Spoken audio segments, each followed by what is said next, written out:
Thank you for joining us tonight. You've probably seen stories recently of emergencies at school buildings where law enforcement takes some time planning and testing entrances, then wandering hallways to get where they need to go. The Madison Metropolitan School District is hoping to avoid that if a situation arose in one of its schools by making its maps digital, easy to read, and Arman Rahman shows us how. Right now, if first responders needed to enter this school behind me, they would have to look at two-dimensional blueprints to figure out how to get in and what spots they need to go to.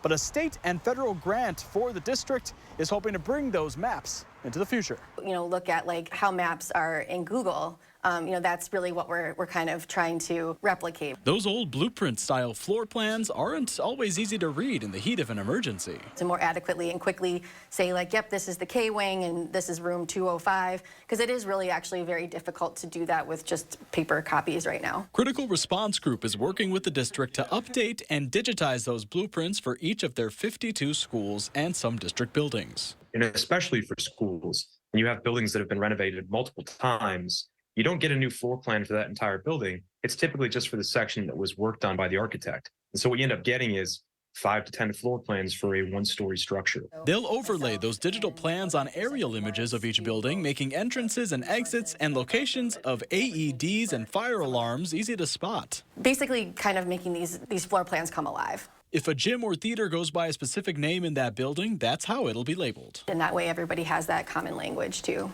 CRG says they've mapped 1,400 schools statewide and other locations like Exact Sciences, and they say demand has grown. The amount of active shooters that have been in many different locations, not just schools, have you found that, you're getting more clients kind of wanting this kind of a service from you guys?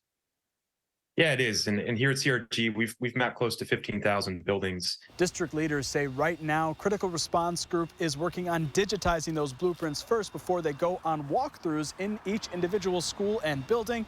They'll hope to have those new digital maps in the next couple of months. In Madison, Arman Rahman, News 3 Now.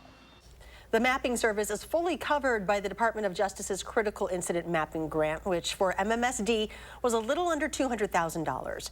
Critical Response Group says any interested school district can apply for the funding.